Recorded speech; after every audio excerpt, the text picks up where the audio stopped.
제가 미국에 온 이후에 첫 번째로 섬기던 교회에서 교회 저 아프리카에 있는 감비아로 단기 선교를 가게 됐습니다. 거의 6개월의 훈련을 받고 단기 선교를 가게 되었는데, 그 훈련 과정 중에 한 분이 이런 말씀을 하는 거예요. 우리 단기 선교 가는데 생명보험 하나씩 듭시다.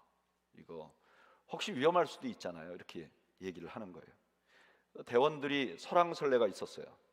아이 무슨 2주일 갔다 오는데 생명보험을 드냐, 이런 분도 있고, 그래도 혹시 모르니까 들자, 이런 분들도 있었어요. 그런데 그때 단기 선교를 가는 분들이 대부분 30대 혹은 20대 후반, 30대 중반 정도 되는 젊은 분들이었기 때문에 아주 적은 금액으로도 보험을 들 수 있다. 그래서 출발하기 얼마 전에 보험을 소개할 분을 이제 모시고 왔습니다. 우리 단기 선교 훈련 받는데. 근데 이분이 도착해 갔고요.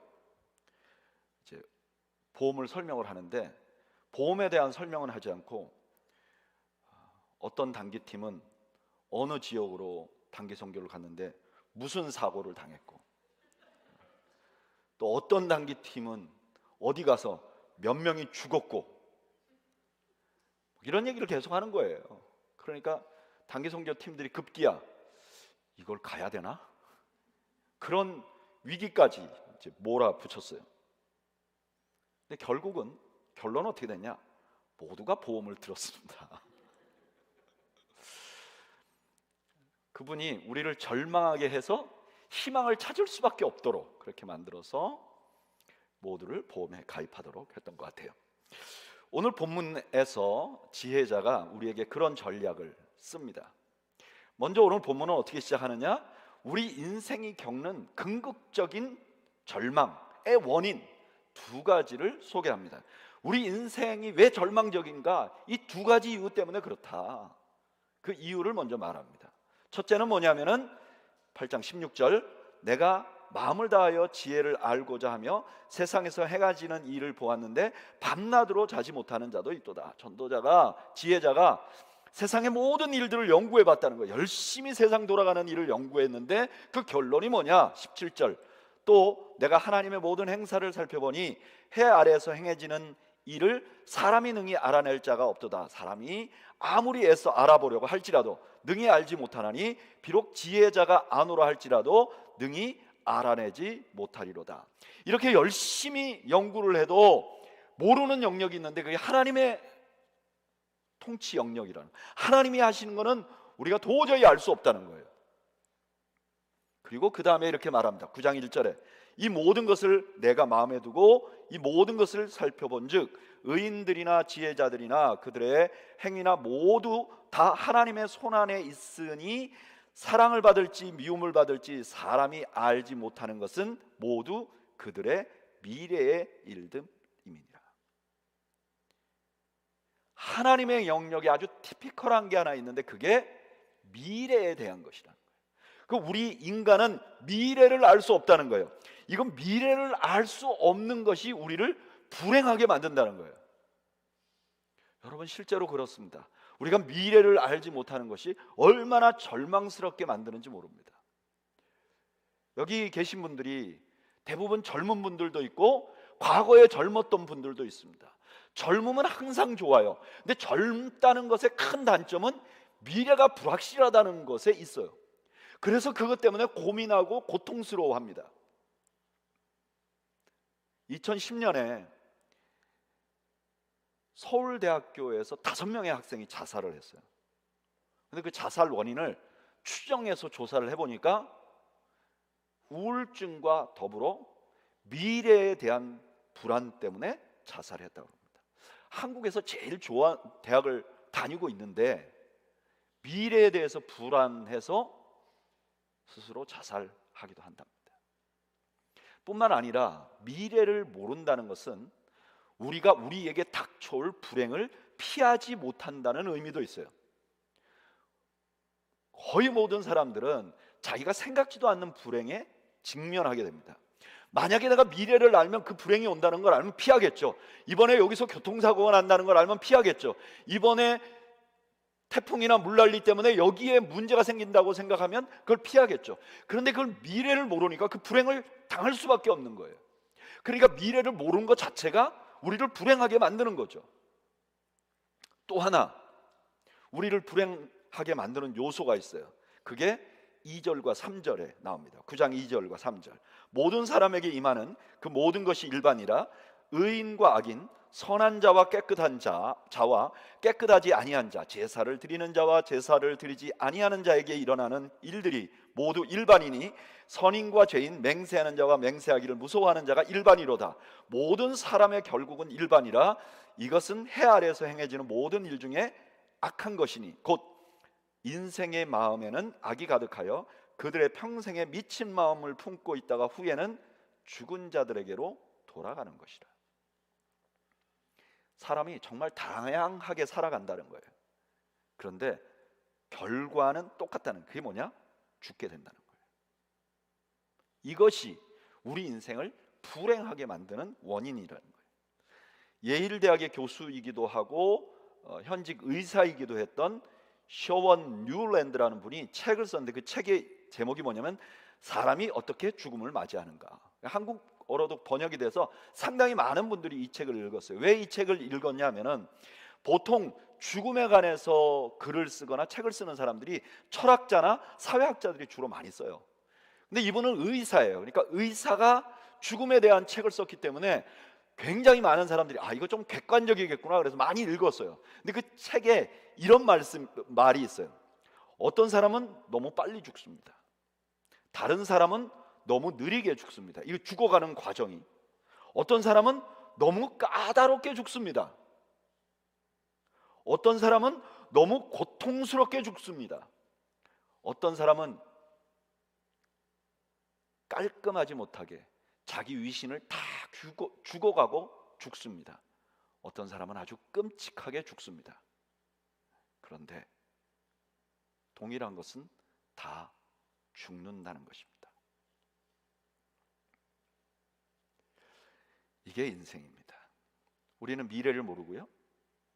우리가 미래에 대해서 유일하게 알 것은 우리가 죽는다는 것입니다. 여러분 동의하십니까? 이 지혜자의 말에 동의하십니까? 그럼 이런 생각이 듭니다. 그럼 어쩌란 말이냐? 그러니까 죽으란 말이냐? 계속 살아가라는 말이냐? 도대체 어떻게 하라고 이런 말을 하느냐? 우리를 왜 절망 가운데 놓냐? 그 다음에 전도자가 이렇게 말합니다. 4절 우리 다 같이 한번 읽어볼까요? 굉장히 중요한 키워드가 됩니다. 읽어보죠. 시작. 모든 산자들 중에 들어있는 자에게는 누구나 소망이 있음은 산 개가 죽은 사자보다 낫기 때문이라. 소망이라는 말을 갑자기 꺼내요. 그러면서 이렇게 말합니다. 산 개가 죽은 사자보다 낫다. 이 히브리 문학에 보면 이 개는요 아주 천한 짐승으로 나와요. 사자는 아주 용맹한 짐승으로 나와요. 그런데 죽어버리면 사자가 살아있는 개가 훨씬 더 좋다는 거예요. 그러니까 무슨 말이냐? 그만큼 살아있는 게 좋다는 거예요. 아니 그렇게 사는 게 고통스럽다고 말하고 갑자기 그래도 사는 게 좋다고 말하는 거예요. 왜 이렇게 말했을까? 이거 궁금하잖아요. 왜 살아있는 게 더 좋은가? 전도자가 계속해서 설명합니다. 5절 6절 산 자들은 죽을 줄 알되 죽은 자들은 아무것도 모르며 그들이 다시는 상을 받지 못하는 것은 그들의 이름이 잊어버린 바 됨이라. 그들의 사랑과 미움과 시기도 없어진 지 오래이니 해 아래에서 행하는 모든 일 중에서 그들에게 돌아갈 몫은 영원히 없느니라. 왜 사는 게 좋으냐? 첫째는 최소한 살아있으면 죽을 걸 알아요. 근데 죽으면 아무것도 모른다는 거예요. 그러니까 사는 게 더 좋지 않느냐? 두 번째, 죽어버린 사람은 상을 줘도 상을 받을 수 없다는 거예요. 근데 살아있으면 어쨌든 상이 만약에 있다면 받을 수 있다는 거예요. 그 다음에 7절 이하에 계속해서 살아있는 게 더 좋다는 말을 하는데 이건 조금 화가 나요. 왜 살아있는 게 좋냐? 7절에 기쁜 음식을 먹고 즐길 수 있기 때문에, 8절에 잔치에 참여할 수 있기 때문에, 9절에 아내와 행복하게 살 수 있기 때문에, 10절에 열심히 일할 수 있기 때문에, 그러니까 내게 주어진 시간을 즐길 수 있으니까 사는 게 더 좋다는 거예요. 여러분, 문제가 뭐냐? 지금 미래를 모르고, 미래는 우리는 모두 죽는다는 거예요. 근데 죽는 것도 해결이 안 돼 있고 미래를 모른다는 것도 해결이 안 됐는데 즐겁게 살면 된다, 열심히 닥친 일 열심히 하면 된다, 이게 대답이 되냐고요. 저는 최소한 대답이 안 된다고 생각해요. 왜 제가 대답이 안 된다고 생각하느냐? 저는 군 생활을 교도소에서 지냈어요. 여러분들 대부분 알고 계실 거예요. 근데 제가 있는 교도소에 가끔 그 사형을 언도받는 분들이 와요. 근데 우리는 생각하면 사형수라 그러면 막 얼굴이 막 울긋불긋 아니죠. 얼굴이 울부락부르락 하고 막 온몸에는 문신이 있고 근육줄인 것 같은데요, 어떤 때는요 아주 얍쌈하고 몸이 아주 갸늘갸늘하고 여성스러운 분들도 사형언도를 받습니다.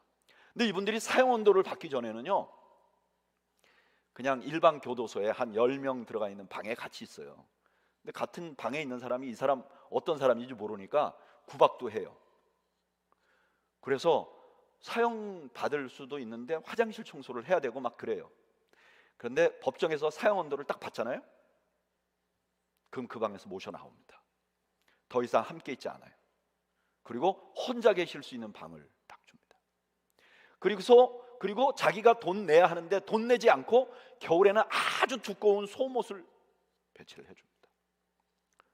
그리고 그 사형수가 계시는 방에는 음식도 아주 특식이 갑니다. 주방에서 요리해서 고기를 더 얹어서 줘요. 그리고 아주 심지어는 만약에 이분이 담배를 피우고 싶다, 교도소에 담배 절대 못 피는데 어떤 때 교도관들이 담배를 피워보라고 주기도 합니다. 왜냐하면 이분이 사형수이기 때문에 그래요.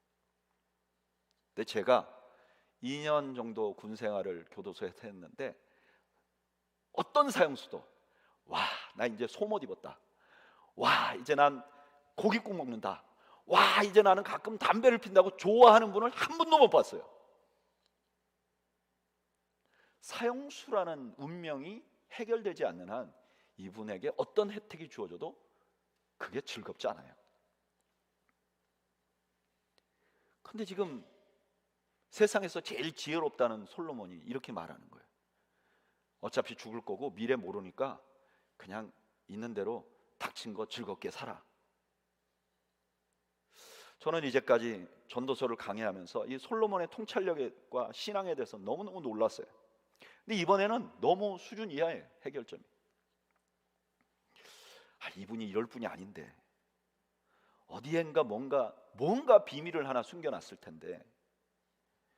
그래서 설교 준비하면서 이 전도서를 다시 10번 읽었어요. 이 부분을 읽고 또 읽고 또 읽고, 그 다음에 이 부분에 관해서 연구해놓은 수많은 학자들의 책들을 찾아봤어요. 그런데 막 찾다가 미국의 유명한 구약학자인 월터 카이저라는 분이 있어요. 이분은 구약학으로는 한때 세계 최고였어요. 그리고 이분이 이 전도서에 관한 주석을 썼어요. 근데 이분이 전도서에 주석을 쓰면서 이렇게 말했어요. 여기에 있는 4절에 있는, 특별히 4절에 있는 산자들에게 조인한, 그러면 소망이 있다라고 말하는 것을 이렇게 번역해야 된다. 생명체와 결합한 모든 자에게 소망이 있다. 생명체와 결합한 모든 자에게 소망이 있다.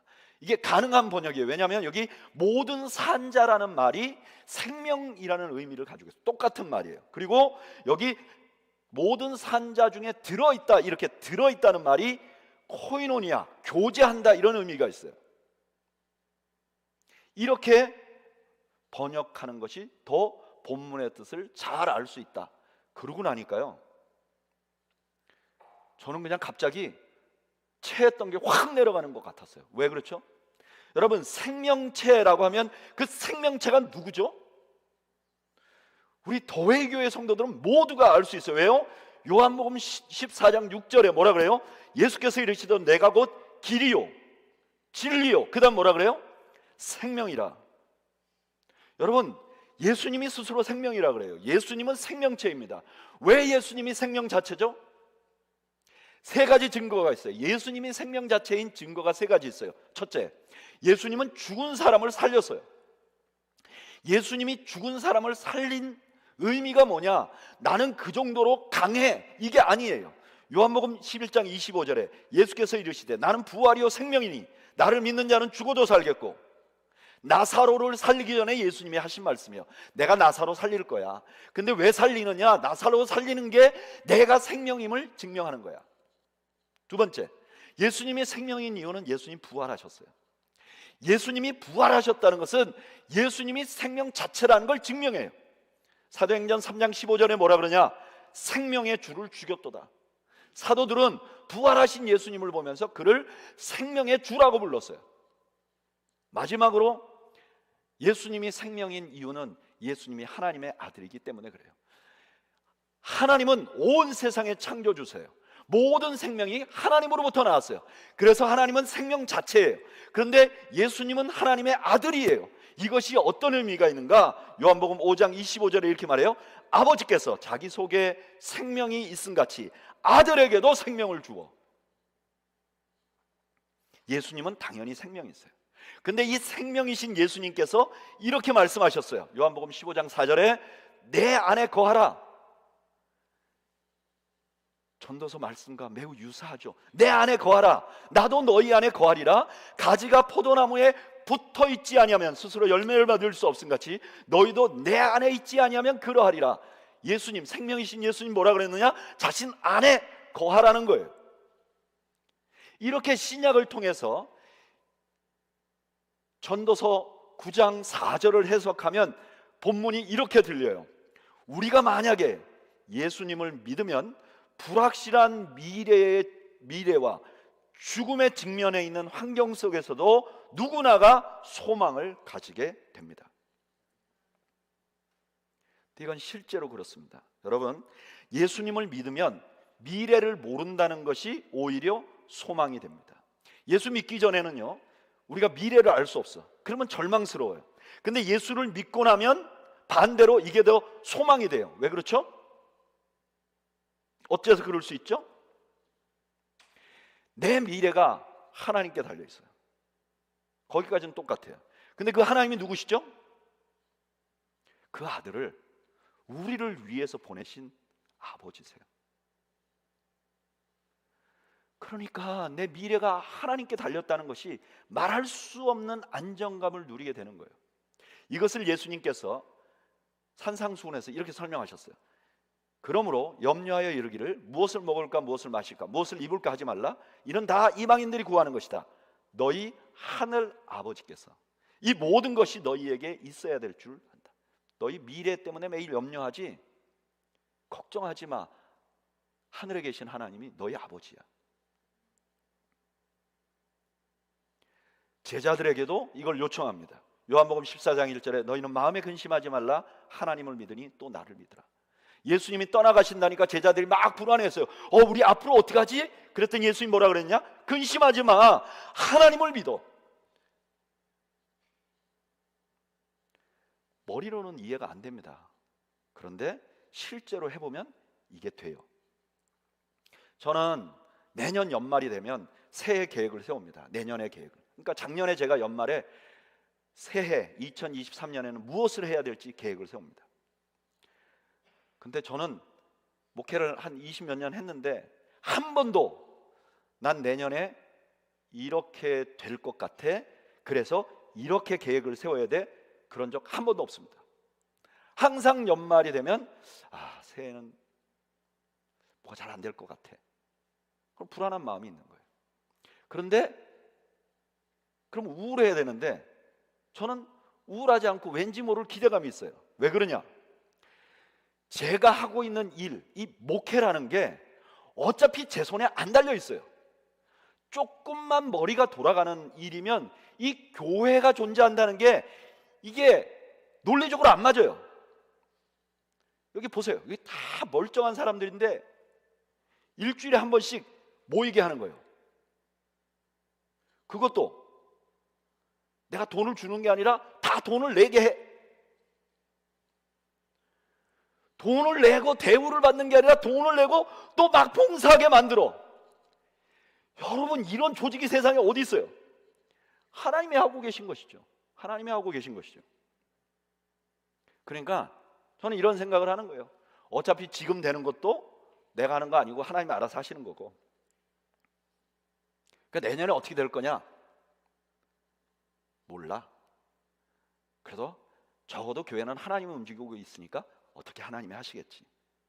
오히려 하나님께 달려있다는 것이 소망이 되는 거예요. 내가 다 알면 소망이 안 돼요. 근데 하나님께 달려있다는 것이 소망이 되는 거예요. 그건 목회만 그렇습니까? 오늘 여기 계신 분들이 모두 여러분들의 개혁과 능력으로 여기 왔습니까? 여러분들 중에 소위 운빨이라는 거 하나도 없이 여기 살아왔습니까? 여러분, 운이라고 말하는 걸 기독교 용어로 돌리면 뭐죠? 은혜죠. 내가 모른다는 뜻이죠. 여러분들 여기를 어떻게 왔습니까? 오늘 이 시점까지 어떻게 왔습니까? 예수 믿는 사람 다 이렇게 대답해요. 하나님이 도우셨어요. 그러면 내일 우리 미래도 하나님 앞에 달려있는 거 아닙니까? 이거보다 더 안전한 게 어디 있어요? 이마보다 더 많은 데이터를 가지고 있는 확실한 안정감이 어디서 나온단 말입니까? 예수님을 믿으면 그런 은혜를 누리게 된다는 거예요. 저는 여러분들이 바로 그런 은혜를 누리시기를 주님의 이름으로 축복합니다. 뿐만 아니라 예수님을 믿으면 죽음이 오히려 소망이 돼요. 예수 믿기 전에는 죽음은 절망이에요. 근데 예수 믿으면 오히려 소망이 돼요. 여러분, 왜 예수 믿으면 죽음이 소망이 되죠? 왜냐하면 예수를 믿으면 이 죽음이 우리를 고통스럽게 만드는 것은 왜 고통스럽냐? 성경은 이렇게 말해요. 이 죽음이 율법과 죄를 가지고 우리를 쏜다 그래요. 율법과 죄를 가지고 우리를 쏴요.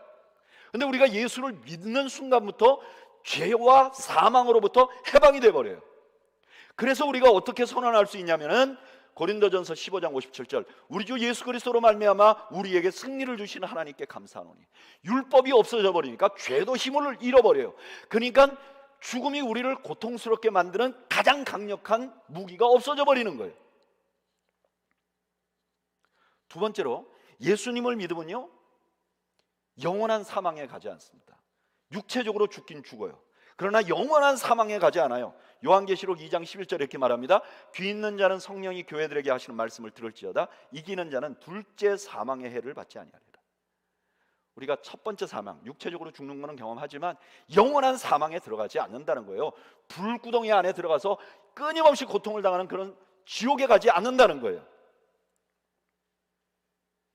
그리고 이렇게 되니까 더 중요한 변화가, 육체적인 죽음이 사망으로 가는 길이 아니라 영원한 생명으로 가는 과정이 되어버려요.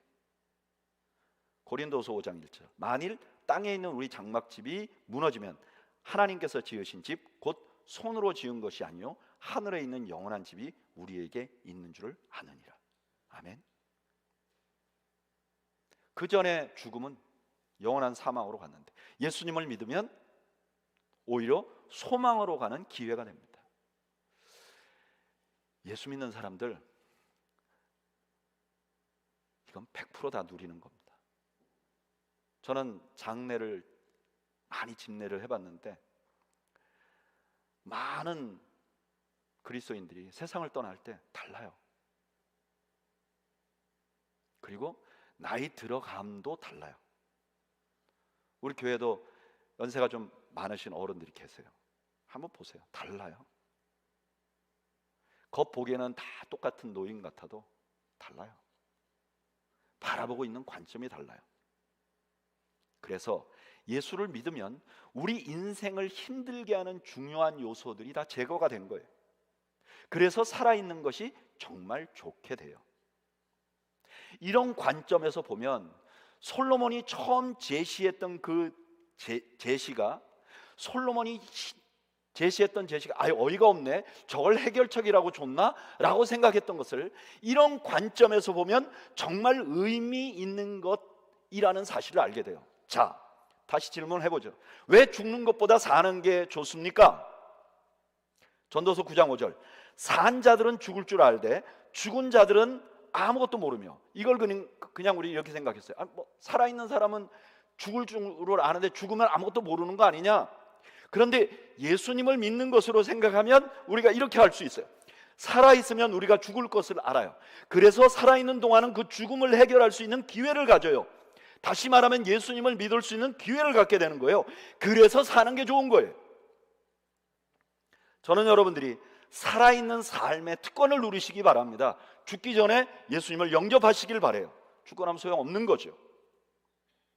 두 번째, 전도서 9장 5절, 그들이 다시는 상을 받지 못하는 것은 그들의 이름이 잊어버린 바 됨이라. 살아있는 동안 우리는 상을 받을 수 있는 준비를 해요. 왜? 예수님을 믿으면 죽음이라는 게 영원한 사망으로 가는, 영원한 끝으로 가는 것이 아니라 더 나은 소망으로 가는 통로가 돼버려요. 그러니까 내가 살아있는 동안, 내가 이 땅에서 생명이 끊어지기 전까지 여기서 하는 행동이 영원한 삶에 영향을 미치는 거예요. 마태복음 5장 11절에서 12절에 나로 말미암아 너희를 욕하고 박해하고 거짓으로 너희를 거스려 모든 악한 말을 할 때 너희에게 복이 있나니 기뻐하고 즐거워하라. 하늘에서 너희의 상이 큼이라. 죽고 나면 상을 받게 되는데 그 상이 크기가 있다는 거예요. 크다 그러니까 작은 것도 있을 거 아닙니까? 크기가 있다는 거예요. 그러니까 내가 살아있는 게 좋은 게 그걸 준비할 수 있다는 거예요. 살아있을 때 내가 한 행위가 내가 세상을 떠나고 났을 때 나에게 주는 환경에 영향을 끼친다는 거예요. 고린도전서 3장 8절에 심는 이와 물 주는 이는 한 가지나 각각 자기가 일한 대로 자기의 상을 받으리라. 하나님의 원리는 뭐냐? 자기가 일한 대로 상을 받는 거예요. 여러분, 살아있는데 언제 죽을지 몰라도 살아있는 게 의미가 있는 것은 내가 언제 죽을지는 모르지만 내가 이 땅에서 살아가는 삶이 내 죽음 이후의 삶에 영향을 끼친다는 거예요. 그래서 내가 선을 행할 수 있고 하나님이 더 기뻐하시는 일을 할 수 있는 기회를 갖는다는 것입니다. 그러니까 죽은 것보다 산 게 낫다는 거예요. 그리고 더 결정적으로는 7절 이하의 말씀은 더 결정적입니다. 7절, 너는 가서 기쁨으로 내 음식물을 먹고 즐거운 마음으로 내 포도주를 마실지어다. 이는 하나님이 내가 하는 일을 벌써 기쁘게 받으셨습니다. 언뜻 듣기에는 아직도 죽고 아직도 미래를 모르는데 그냥 너한테 죽은 거 아무 생각하지 말고 즐기라, 이런 말씀처럼 들리지만 사실 여기에 약간 이해하기 힘든 말씀이 하나 나와요. 그게 뭐냐? 이는 하나님이 내가 하는 일을 벌써 기쁘게 받으셨습니다. 이게 무슨 뜻이지? 네가 죽을 것이고 네가 미래를 모르는데도 여전히 즐겁게 살 수 있는 이유는 하나님이 너를 받았다. 여기 받는다는 말은 제사의 제물로 받는 거예요. 하나님이 제물로 받았다. 그리고 벌써 받았다는 것은 네가 행동을 하기 전에 이미 너가 기뻐 받으심이 됐다는 거예요. 제물처럼. 내가 하나님께 제물처럼 받으심이 되었다는 것은 어떤 의미일까? 그 의미가 무엇인지를 잘 보여주는 것이 로마서 15장 16절이에요. 읽어보겠습니다. 이 은혜는 곧 나로 이방인을 위하여 그리스도 예수의 일꾼이 되어 하나님의 복음의 제사장 직분을 하게 하사 이방인을 제물로 드리는 것이, 여기 사도 바울은 자기가 이방인들을 전도해서 예수 믿게 하는 것을 자기가 제사장이 되고 이방인들이 제물이 돼서 하나님 앞에 드려져서 이분들이 하나님이 흠양하는 것 같은 모습으로 이해를 했어요. 그렇게 보면 전도서의 이 말씀 뭐예요? 네가 하나님 앞에 드림받는, 그러니까 예수님을 믿으면 그 이후로는 너가 아직 미래도 모르고 너가 아직 죽음도 모르지만 어쨌든 그 안에서 하나님의 기쁨을, 하나님이 주신 것을 기뻐하며 누리게 된다. 근데 그러면 그냥 쉽게 말하지 왜 제물이 됐다, 잘 쓰지 않는 설명을 이렇게 하고 있는가? 저는 이 제물이라는 것이 의미가 있다고 믿습니다. 왜냐하면 단순히 예수님을 믿는다면 다른 표현을 썼을 텐데 굳이 제물이라고 표현한 것은, 제물은 자기가 죽고 태워져서 하나님 앞에 드려지는 거예요. 그러니까 내가 예수님을 믿고 그냥 믿는 것이 아니라 예수님이 가신 십자가의 길을 따라가면서 자기를 부인하고 있으면 내가 여전히 미래를 모르고 언제 죽을지 몰라도 내가 기쁨을 누리고 다른 사람에게 이 기쁨을 주고 행복을 누리고 내가 하는 일에 최선을 다하며 기뻐하며 살 수 있게 된다는 거예요. 예수님을 믿게 되면 이런 경험을 하게 된다는 거예요. 그냥 모든 것이 편안해서 누리는 게 아니고 여전히 미래가 불투명하고 죽음이 나를 앞두고 있어도 나는 그것을 넘어서는 기쁨을 누릴 수 있게 된다는 거예요. 이게 말로 설명하니까 굉장히 복잡한데 저는 이 말씀을 준비하면서 딱 한 분이 계속 생각나더라고요. 이분은 제가 여러분들에게 이미 여러 번 소개했던 분이세요. 제가 어렸을 때 갑자기 저희 아버님이 세상을 떠나고 우리 어머니는 아이를 내두고 젊은 나이에 과부가 된 여집사님이었어요. 그러니까 아이들을 먹여 살려야 되니까 공장에서 14시간씩 일하시고 밤에 늦게까지 일하시고 그래도 그 다음날 애들 뭐 먹을 걸 만들려면 장을 와야 되는 거예요. 근데 장을 봐서 들고 오려면 무거우니까 저를 데려가서 장 보는 거예요. 근데 그 시장 앞에 가면 푸성기 파는 권사님이 계신데 이 권사님은 우리 어머니보다 훨씬 더 젊은 나이에 과부가 됐어요. 우린 그래도 중간에 딸이 섞여 있는데 거긴 아들만 둘이에요. 제 형편과 매우 유사하죠. 그런데 남편 돌아가시고 혼자서 이 권사님이 아들 둘을 키우는데 푸성기 장사를 하는 거예요. 시장 입구에. 그 아들이 둘 있는데 한 아들은 교회 전도사님이었어요. 이 권사님의 꿈. 또 한 아들은 동네에서 굉장히 유명한 건달이었어요. 권사님의 기도 제목.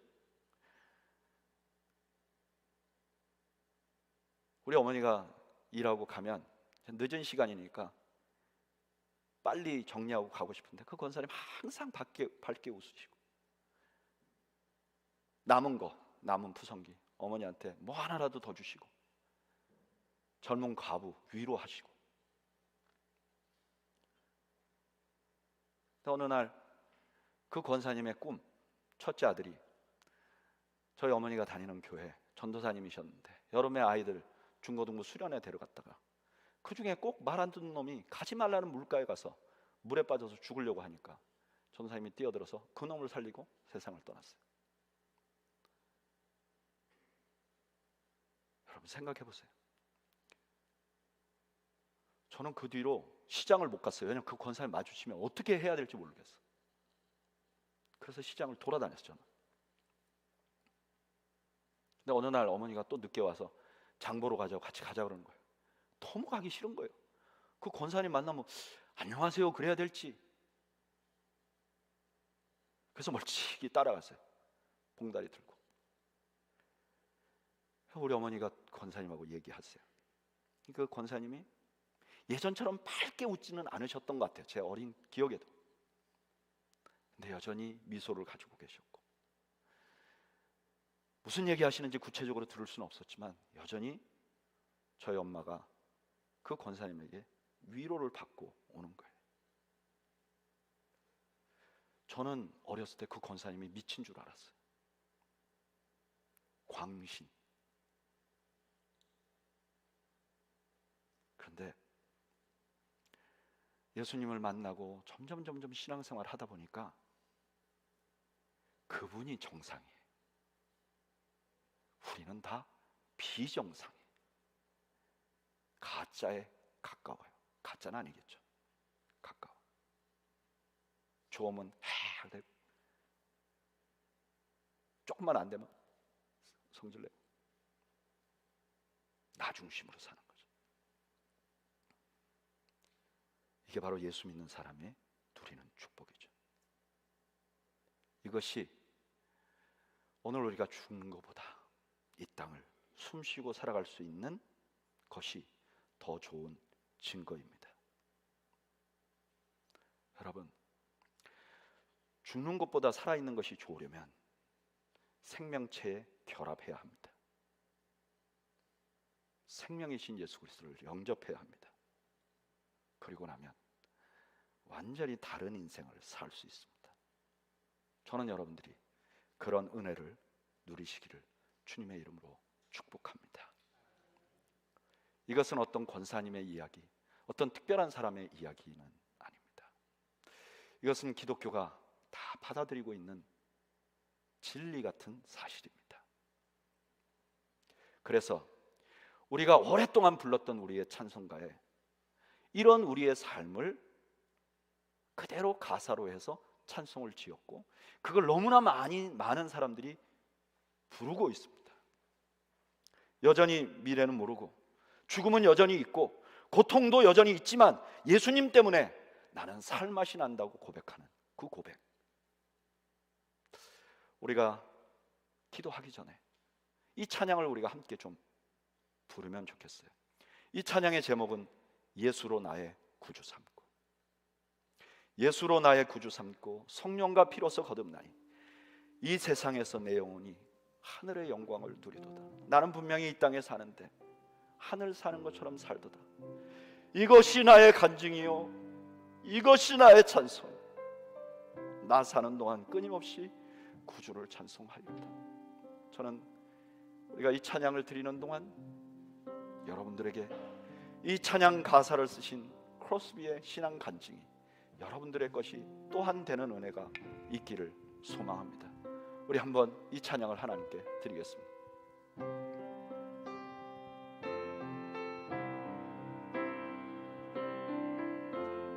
예수로 나의 구주 삼고, 예수로 나의 구주 삼고 성령과 피로서 거듭나니 이 세상에서 내 영혼이 하늘의 영광 누리도다. 이것이 나의 간증이요, 이것이 나의 찬송일세.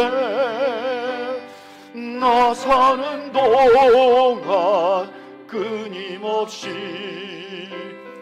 구주를 찬송하리로다. 온전히 주께, 온전히 주께 맡긴 내 영, 사랑의 음성을 듣는 중에 천사들 왕래하는 것과 하늘의 영광 보리로다. 이것이 너의 간증이요, 이것이 나의 찬송일세. 나 사는 동안 끊임없이 구주를 찬송하리로다. 주 안에 기쁨 누림은 아멘. 마음의 풍랑이 잔잔하니 세상과 나는 간 곳 없고 구속한 주만 보이도다. 이것이 너의 간증이요, 이것이 너의 찬송일세. 나 사는 동안 끊임없이 구주를 찬송하리로. 이것이 나의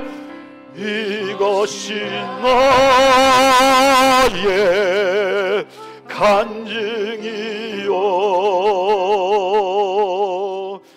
이것이 너의 찬송일세. 나 사는 동안 끊임없이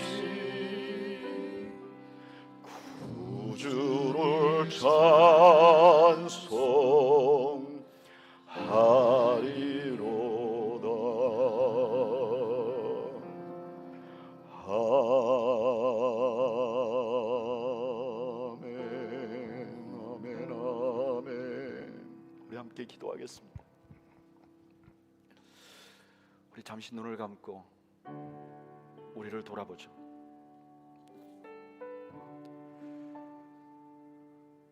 우리는 예수님을 믿는데도 여전히 내가 겪고 있는 세상의 문제 때문에 갈등하고 좌절하고, 에이, 살아서 뭘 하나, 내가 갖고 있는 의무 다 하면 그냥 훌쩍 떠나고 싶다, 불신자와 똑같은 삶을 살고 있지 않습니까? 예수 믿는 것은 그런 것이 아닙니다. 다른 삶을 살 수 있는 것입니다. 저는 오늘 여러분들이 주님, 내가 살아있음이 감사한 인생이 되게 해 주옵소서. 내가 불신자와 똑같은 삶이 아니라 살아있음이 감사한 인생이 되게 해 주십시오. 우리 한번 이 시간 하나님 앞에 기도하겠습니다. 우리 함께 기도하겠습니다. 기도하시죠. 하나님 우리 아버지, 사랑 감사합니다. 하나님 아버지, 하나님 아버지, 하나님 아버지, 하나님 아버지, 하나님 아버지, 하나님 아버지, 하나님 아버지, 하나님 아버지, 하나님 아버지, 하나님 아버지, 하나님 아버지, 주님 때문에 주신 새로운 생명을 살 수 있게 도와주시옵소서. 이 인생이 주님 없이 살면 소망이 없고 절망인 것을 우리가 너무 잘 압니다. 주님 때문에 달라진 삶을 살게 하시옵소서. 주님 때문에 소망 가운데 살게 하여 주옵소서. 주님 때문에 달라진 환경이 아니라 주님 때문에 소망이 생기는 은혜를 누리게 해 주시옵소서. 주님 때문에 기뻐하게 하여 주옵소서. 주님 때문에 기쁨을 누리게 하여 주옵소서. 주님 때문에 감사하게 하여 주옵소서. 주님 불쌍히 여기시옵소서. 주님 불쌍히 여기시옵소서.